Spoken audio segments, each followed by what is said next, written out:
Hello, this is Chuck Ridgway, Automation Technology Manager at Horner. Thanks for joining us for another Tuesday live stream.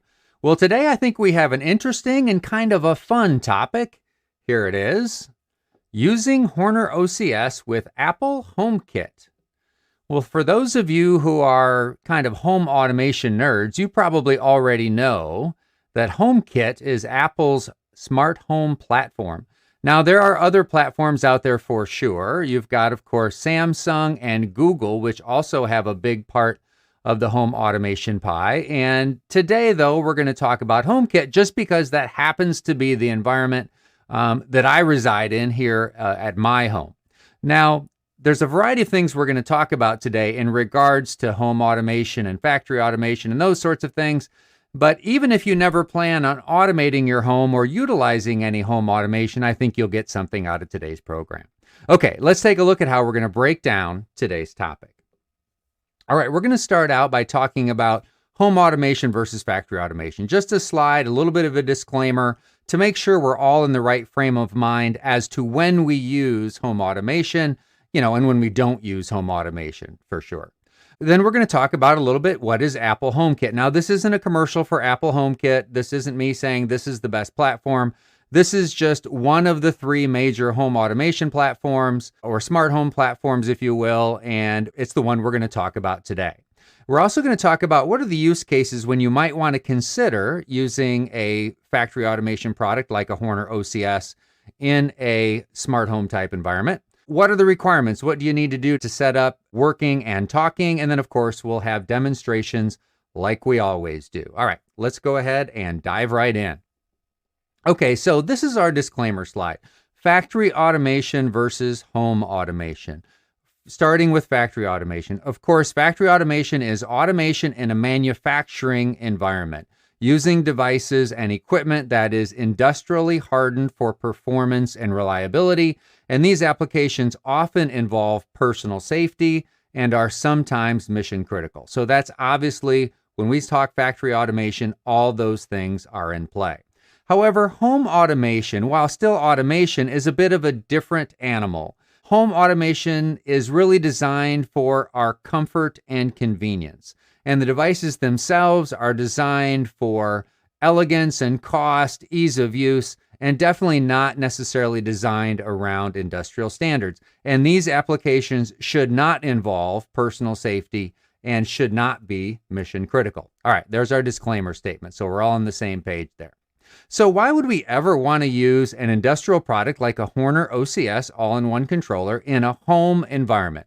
Well, let's consider a few situations. So let's say that you have a home automation project which is relatively complex, and you're finding that the tools you have available, especially the logic tools with home automation, fall well short. The home automation logic tools that you have available to you generally are pretty lacking. Sometimes it's a series of rules. Sometimes it is maybe an if, then, else. But really, not all the tools even have that much capability. So you can be really limited in your logic on the home automation platforms. So that's a scenario where you might want to use a Horner OCS type product in that environment because, as you know, the industrial products like the Horner OCS are very flexible when it comes to logic. You can program just about anything. Another situation might be when you want to combine the functionality of multiple home automation type accessories into a single device. So maybe you've got several acres at your home and you've got some barns or outbuildings and you'd like to add a little bit of updating or automating of those particular buildings, but you're not looking to do a full commercial installation. But you'd kind of like to incorporate some heating, so you can work in the shop in the wintertime. You might want to control your sprinkler system from there. There may be, multiple garage doors that need to be controlled, and you want to make sure those are down when you're out. You might want to incorporate some sensors, maybe as kind of a light security system because you got some tools out there. But instead of buying all these individual home automation devices, it might make sense if you could use a Horner OCS and then effectively have it emulate all those different devices and act as all of those different devices, but still integrate seamlessly into your home automation system as if you had bought separate devices from the beginning. Another scenario might be where you've got an application, again, in a really light duty environment, and there are a number of inexpensive wireless sensors that seem like they would be ideal, but you still need a controller, and the Horner OCS seems like it would fit the bill well, but you'd really like to take advantage of some of these inexpensive sensors. Well, again, in a lightweight environment, that could be another scenario where you consider using Horner OCS with some home automation type devices. And then finally, what I consider the best reason of all why you would possibly want to use an industrial product like a Horner OCS in a home environment, because it's lots of fun for us nerdy automation engineers. I had to throw that one in there as well. Okay, now again, this is not a commercial for Apple HomeKit. We're not going to dive into great detail as to all the benefits and downsides of Apple HomeKit, but I do want to go through it at least briefly enough and go through enough of the terms so that we're talking the same language during the topic today. Okay, so as we've mentioned multiple times now, HomeKit is Apple's smart home platform. They're one of three major players from a platform standpoint, along with Google and Amazon. The way that HomeKit is organized, the home is the top level of the hierarchy, and within the home, you have things like rooms and accessories and zones. Now, primarily what we're going to be talking about today are accessories, because accessories tend to be the physical devices that are used for home automation, and they're typically analogous to sensors and actuators, the types of sensors and actuators like we might use in factory automation, but of course, just a much lighter duty and for somewhat different applications in some cases. Okay, some more key definitions just so we're speaking the same language. Again, the accessory is the physical connected device, again, analogous to a sensor or an actuator. Then you have category. A category is a common predefined type of an accessory. So you might have an accessory that is a light, a fan, a thermostat, a switch, etc. So every accessory in the HomeKit environment fits in a category. And then you have a service. What is a service? Well, a service is a controllable feature of an accessory. So let's say that you have a fan, that's your accessory. It's under the categories of fans, and it happens to be a fan that includes a light kit. Okay, so you've actually got two features that can be controlled. You've got the fan motor and you've got the light that is part of the light kit. So service would be the controllable feature of the accessory. And then characteristic would be a controllable attribute of a service. So some accessories have a number of characteristics, or some services have a number of characteristics, and some just have a few. So in our example of a fan with a light kit, we might only have one controllable attribute or characteristic of the fan. That might be the speed, 0 to 100%, and we might only have one controllable attribute of the light part of the system, which would be the brightness of the light from 0 to 100%. So anyway, those are some common terms that I thought you should know. Now, these are some terms on this slide that we probably won't go into any more detail on, but just so you're aware of them. An action in HomeKit parlance is changing a service's characteristic. So when you adjust the speed of a fan, you're taking an action. A scene is a group of actions that control one or more services in one or more accessories. So in the morning, you might want to turn on your coffee maker and several lights in your home. That would be creating a scene. So the scene might be named morning, for instance. And then automations, these are things that cause accessories to react automatically in certain situations. So when sunset occurs, do you want the lights to turn on automatically on the porch? When it's morning time, whatever that time is that you've deemed, you want the morning scene to turn on your coffee maker and your light. So those are called automations. And the automations are sometimes the most frustrating part of home automation because those are the most limiting things. In the industrial world, we're so used to having complete flexibility when it comes to automation logic. In the home automation world, we're very limited to rules and in some cases like if-then-else type statements. As I mentioned before, every accessory is going to fall under a category. It has to fall in a predefined category. Here's the list of the HomeKit accessory categories.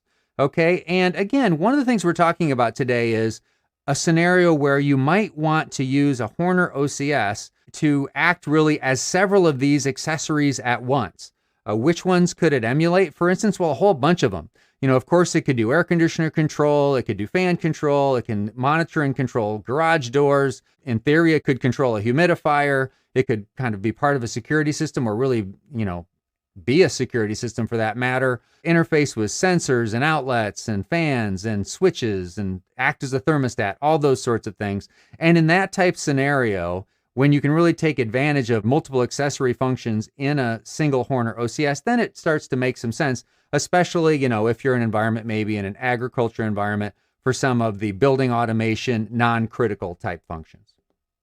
Now let's talk briefly about how Apple HomeKit devices, accessories, if you will, what media they use to connect. And this is one of the areas it's really common across all of the different platforms, whether you're talking about Apple, Google, or Amazon. Bluetooth, Ethernet, Thread, they're all now commonly used among all home platforms. Bluetooth, of course, when you have a low power device, maybe it's just used for configuration, obviously in a scenario where you need very limited range or you don't need extended range. Ethernet has all kinds of bandwidth capabilities. If you can wire it, it's always better, as we know, but Wi-Fi is getting better and better all the time. When I went back and updated the Wi-Fi in my house to Wi-Fi 6E, and I did a careful survey of my entire home as well as my, all my grounds, I was amazed at what kind of really good coverage with really good bandwidth I could get pretty much all over my property with just a few dead spots. So Wi-Fi these days is much better, but of course, if you can hardwire it, it's even better. Another thing that's exciting is a network called Thread. Now, Thread is a mesh-based network that's similar to Zigbee. It's really, I consider it more of an updated, open, IP-based version of Zigbee that seems to be getting some really broad acceptance. So it is, again, an open IP-based mesh network that's becoming very popular across all the different platforms. And Matter adds even more excitement because that is an open standard that defines how devices talk to each other, and all of the three major platforms are supporting Matter. So more and more devices will be usable on just about any home platform, in part because of Thread, in part because of Matter. It's pretty exciting stuff. Now, every home automation device always has a bridge involved somewhere because there's plenty of devices, whether they are using one of the other networks that's outside of the HomeKit environment, like Zigbee or Z-Wave, or maybe a proprietary network like the proprietary network that Lutron uses for their very, very reliable lighting switches and lighting controls. But there's almost always at least one bridge involved somewhere in the system for some device or a class of devices that aren't natively supported. And little sneak peek here, that's ultimately how the OCS will be connecting, will be via a bridge. But we'll go into those details here shortly. Okay, so again, the other reason why you would potentially pick HomeKit among the three major home automation platforms is if you have invested in the Apple ecosystem. I mean, if you've got iPhone and you've got maybe an iPad or a Mac or two, you've already spent a lot of money on the types of devices that basically include the features built in that make the home automation and the home control, kind of possible and relatively easy. Okay, now let's talk about some specific use cases when it comes to using OCS and connecting it to HomeKit. Again, I'm going to go back to this application where I've got some sort of a building, whether it's a barn or a workshop, and I want to add some automation to that, including security and heating and garage door control from the standpoint of making sure the doors are down when they need to be down and being able to control them in some special situations, those sorts of things. So if I can incorporate all of those features in a Horner OCS in that building, now it's starting to make a lot of sense. So that's the big use case that we'll spend the most time on today. And then again, interfacing some commercially available home wireless sensors, digital sensors specifically, that are inexpensive and that, can really make my life easy if I've got a lightweight environment. Okay, now notice I said digital sensors. It's really easy to get digital sensors and digital actuators interfacing with OCS over HomeKit. What's not so easy, possible but not so easy, is if you have a temperature sensor device or some other sensor that has, a 0 to 100 output, not just a 0 or 1 binary output.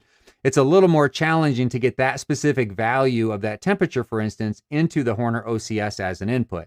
It's just the way the HomeKit is set up, and I think the other home automation platforms are similar. So it's certainly possible, but it's not as easy. But certainly if there are digital sensors, motion detectors, door sensors, those sorts of things that you want to interface with an OCS through HomeKit. No problem. That is very, very easy to do so.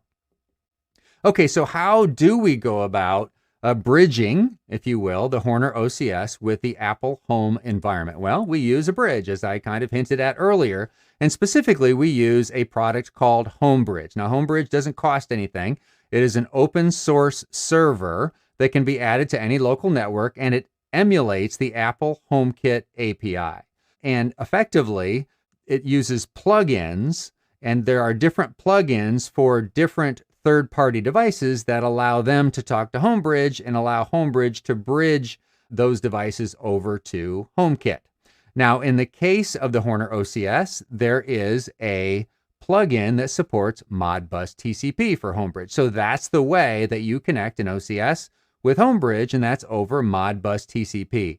And in that scenario, the Modbus TCP plugin is a client and the Horner OCS is a server. Now, when it comes to running Homebridge, what do you run Homebridge on? You know, it's a server, it's a piece of software. Well, it'll run on Windows, it'll run on Linux, Raspberry Pi, or it'll run on a Mac even. So what I did is I've already got multiple computers running 24/7 at my house, including one of them happens to be a Mac. So Homebridge is a very lightweight application. It doesn't take up a lot of memory. It doesn't take up a lot of CPU bandwidth. So I just went ahead and loaded it on one of my always-on 24/7 Macs that I have in my home, and it's been running beautifully. And the same could be done whether you had a Windows machine or even a Linux machine for that matter. Now, if you really want a dedicated piece of hardware for a Homebridge, the way to do that is to put it on a Raspberry Pi. That'd be the way to have a dedicated piece of hardware. But again, if you've got a computer that's already up 24/7 and has any bandwidth in it at all, it can run Homebridge just fine. Okay, so what are the steps I need to install a Homebridge system? Well, the first thing I need to do is I need to install the software on whatever the hardware platform of choice it is. Again, for me, that was a Mac. Again, making sure it's going to be up and running 24/7. Next, what you're going to do after you install the software is you're going to need to add the Homebridge bridge to your home setup, to your home app, typically on your phone. Now, the way that HomeKit devices or accessories are typically added to home is there's usually a QR code on the side of the product, and you usually scan that QR code with your phone, and that's how you add a device into your home app. And it's the same with Homebridge. Homebridge on its UI homepage generates a graphic QR code, and you just scan that with your phone and add it right into your home environment. Now, once you've done that, once Homebridge is connected to your home environment, then any accessory that you add to Homebridge in the future through the plugins, as you configure the plugins, they're just going to appear automatically in your home app. You don't have to add those individually after that happens. They'll just be added right through the gateway that is, or the bridge, I should say, that is Homebridge. Now let's talk a little more details about the Modbus plugin for Homebridge.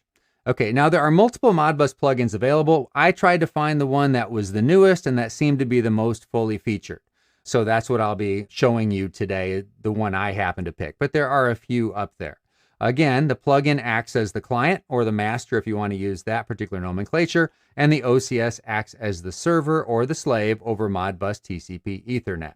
Now, the Modbus style registers that are supported by the Modbus plugin in Homebridge are holding registers, input registers, and coils, about 100 of each. Now, 100 of each doesn't sound like much, but again, we're used to the industrial world where we have thousands of tags and thousands of pieces of data floating around there.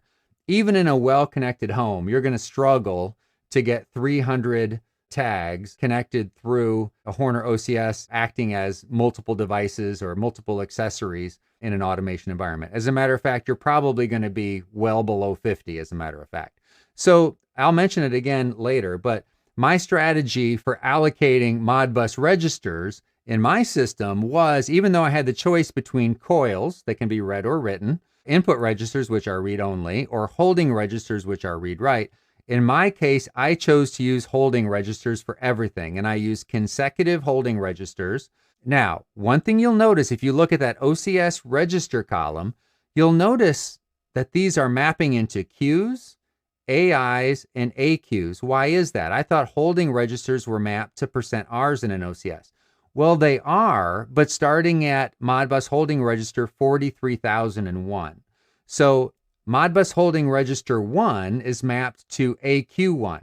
So in this particular application where you're only using, say, well less than 100 holding registers, they're all going to be mapped to AQ registers. Now, you're thinking, oh, well, those need to be used for I/O. Well, let's face it. In a typical application, especially a home application where we don't have a ton of I/O, we're probably looking at most 3 or 4 analog output points, maybe 0. So those registers, AQ registers, are there ready to be used anyway. So that's what I'm using in my application. That's what I'm going to be demonstrating today, is using holding registers as the map. And in my case, I started at AQ10 or holding register 10 for all the mapping of the data in my application. Okay, now let's talk about how do you actually go about configuring the Modbus and configuring the accessories that the OCS is going to be emulating in the Homebridge Modbus plugin. Well, it's done using JSON. I call it JSON. Maybe it's JSON. I don't know how you pronounce it, but it stands for JavaScript Object Notation. Okay, so effectively, this is the scripting form that you need to use when you configure the accessories that the OCS is going to be emulating.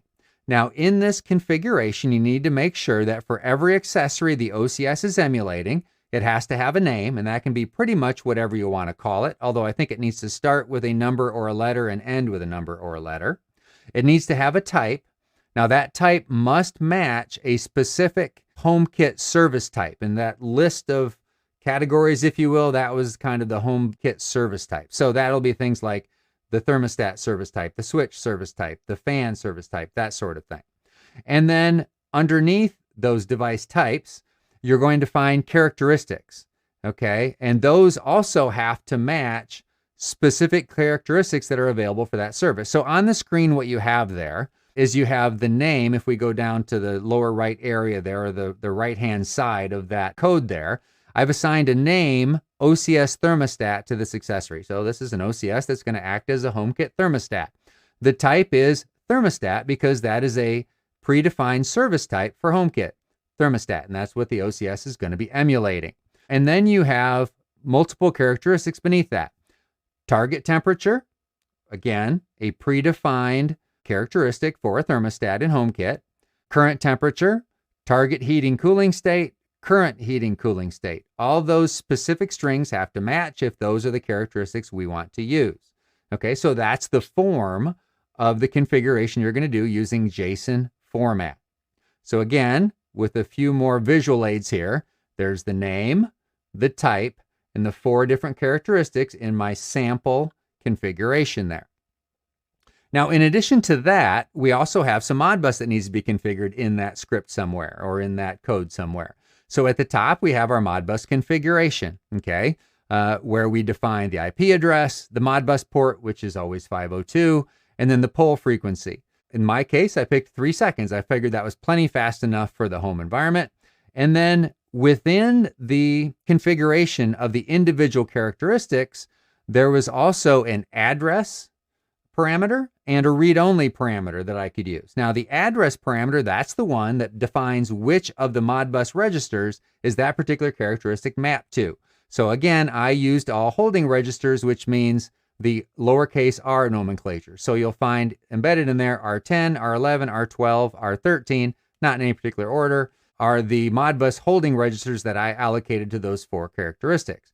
And then the read-only flag, when I have read-only true included in a characteristic, that basically is telling the Homebridge that even though that is a read-writeable Modbus register, that's a read-only characteristic. So don't try and write to it. Okay, so that's the Modbus configuration portion of the configuration job there. Okay, and there's a couple of extra things that can be pretty useful. You'll notice a scale parameter and a correction parameter. So scale is a multiplication that you do on writing. Okay, now the standard format for temperature transmission on HomeKit, as best as I can tell, is degrees C and tenths of a degree C.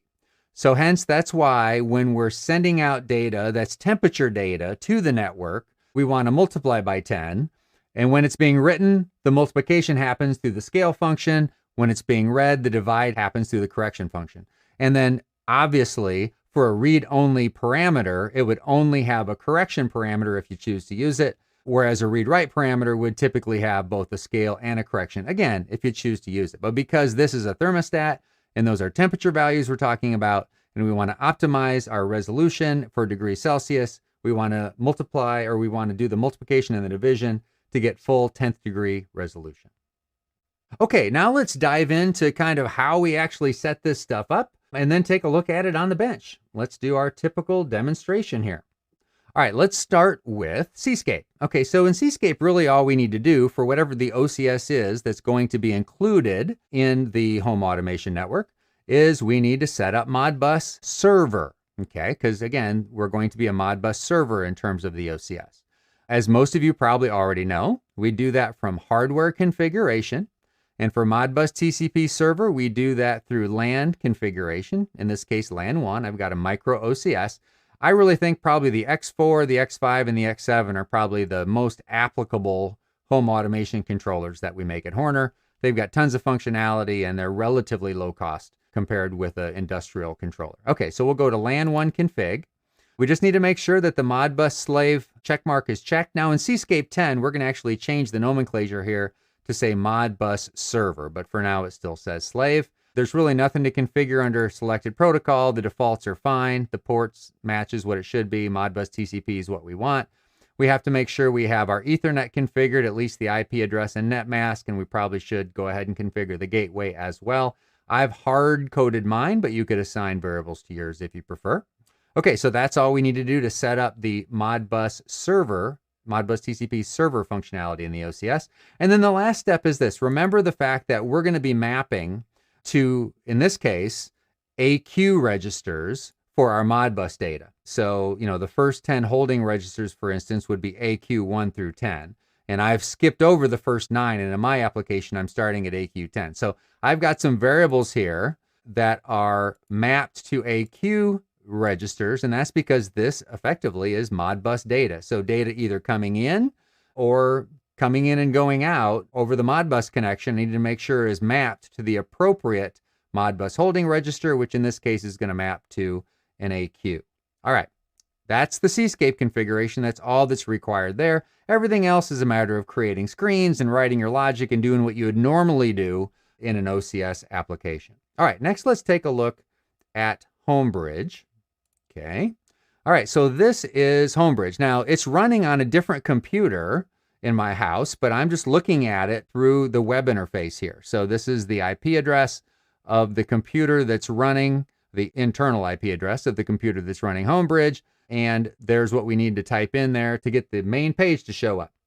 This area here is where they give us kind of status as things happen. So as we see transitions and devices and those sorts of things, will, temperatures and settings and all those kind of events, if you will, they'll be logged here in the center. If there's any errors or anything, we'll see those here as well. Here's all the details on this side, what version are we running, all that kind of good stuff.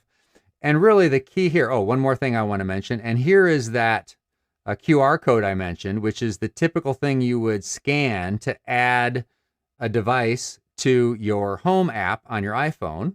And with the Homebridge, this is the QR code you scan to add it to your home app. And I've already done that, of course. All right, now, of course, a lot of the work involved with Homebridge is in the plugin. So let's take a look at the plugins.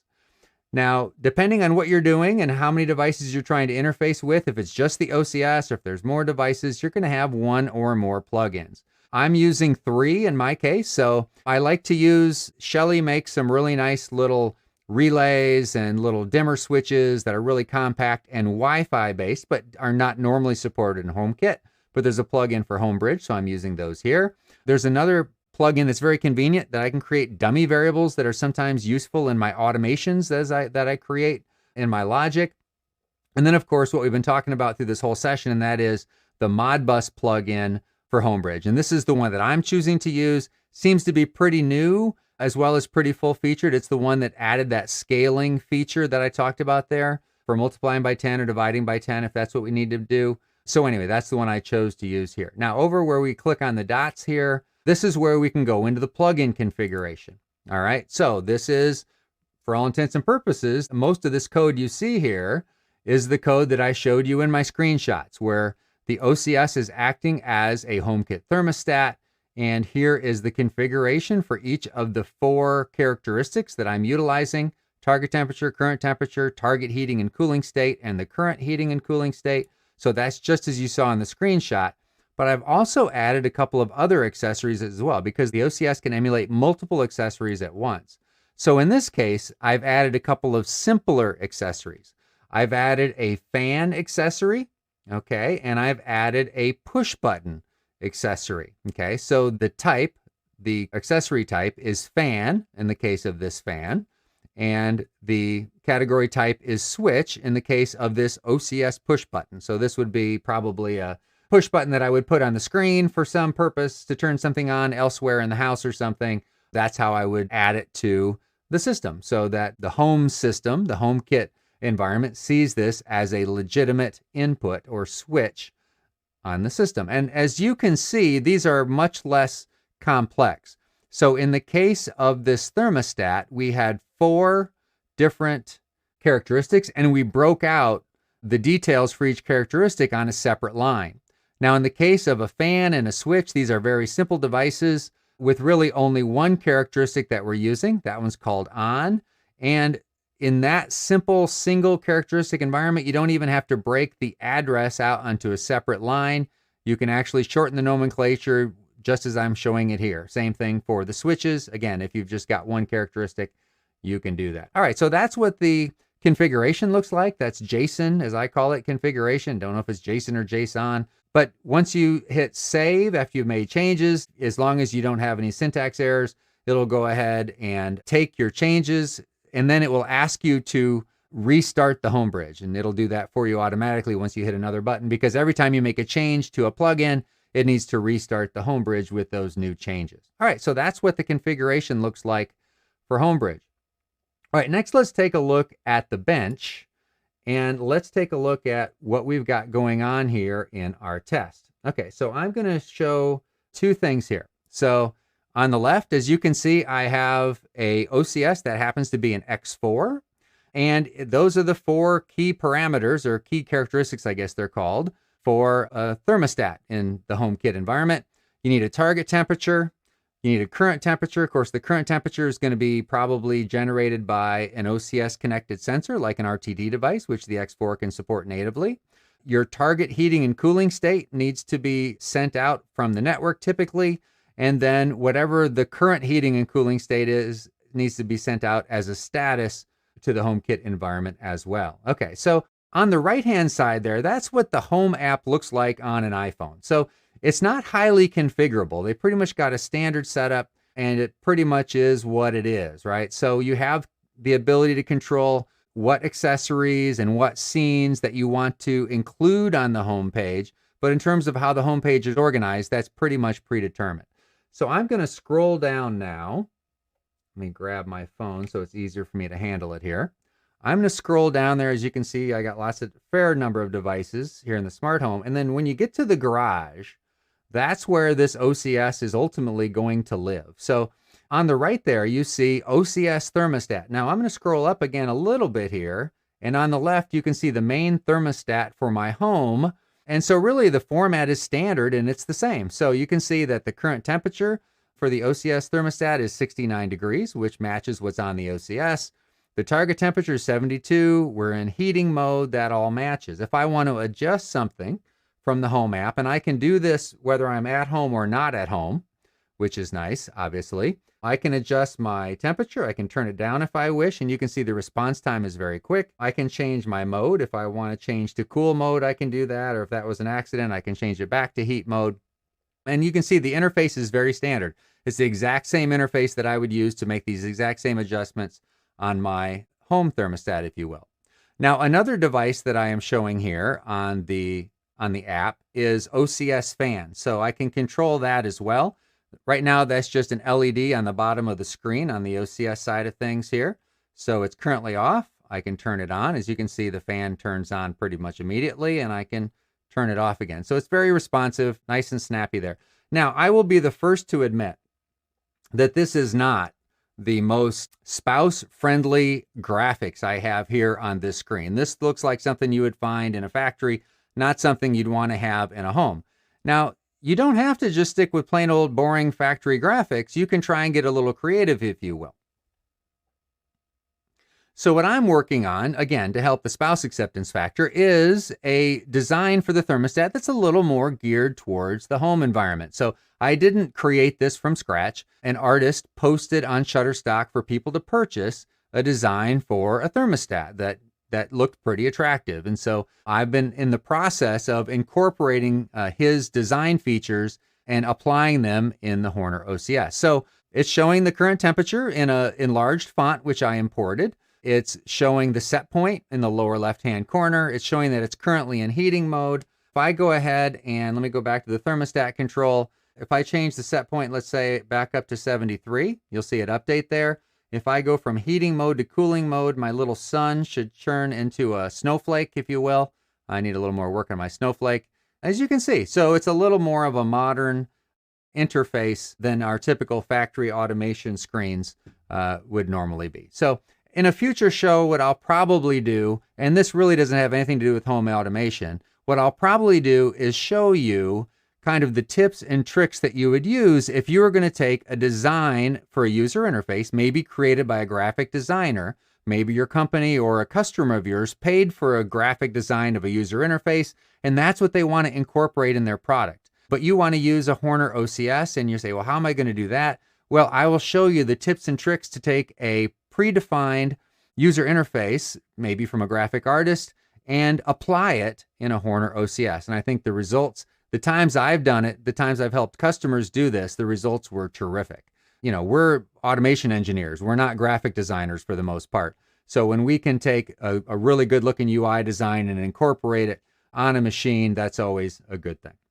Okay, so that pretty much wraps up what I wanted to demonstrate for you today. All right, so this is the part of the program where I remind you we're here every Tuesday at 2 o'clock, whether we're fully live like today or whether we're pre-recorded because of, you know, my travel schedule or something. But in either case, we're standing by to answer your questions. If you're watching live, just give us those comments and questions in the chat section. If you're watching on replay, like a ton of you do, give us those comments and questions in the comment section. We'll do our best to try and get back to you in, you know, within a working day at the very least. Okay, so the Horner training schedule is posted here. As you can see, we're in the middle of a training class right now, the basic training, which I believe Mr. Tim Brandt is teaching. But we've got plenty of other classes scheduled for this year, and there will be more as the year progresses. So don't hesitate to go to our website and sign up for training. If you'd like to interact with us online, you've got lots of opportunity to do so. There's tons of information and the ability to reach out on our website at hornerautomation.com. You can go to our YouTube channel, look for Horner APG, and if you're active on LinkedIn, we definitely are, so interact with us on LinkedIn as well. Next week, I think a lot of folks are going to be interested in this one. So AI is a hot topic these days, right? Artificial intelligence, machine learning, deep learning, those are topics people want to know about. And what a lot of you people don't realize is for quite a while now, Horner has had an AI initiative, and we've got a number of things we've been working on and we are working on. And next week, we've got a panel of 4 of us where we're going to tell you, we're not only going to help educate you a little bit on AI, but we're going to let you know what Horner has been working on and what we have planned for AI for today and for the future. So Philip Archuleta will be joining us. He is our in-house leader for artificial intelligence. Of course, myself and Casey Gardner will be there. Casey will share the practical approaches that we're looking to take, the practical products and software services we're looking to release. And then also Don Clutterbuck, one of our newest team members. Horner's growing very quickly. We're adding folks quicker than I can count. But anyway, Don's joined us. He's been a longtime colleague of mine, but now he's with Horner. And he's going to tell us a little bit about OCS 360, which is one of the tools from Horner you'll be able to use in the future for a variety of things, including any AI initiatives that you might have. Okay, if you haven't subscribed to our channel yet, don't hesitate to do so. It doesn't cost anything. And if you choose notifications when you subscribe, you'll be notified every time we go live or every time we post a new video. Okay, so next week when we talk AI, Let's all get out there and do us some good.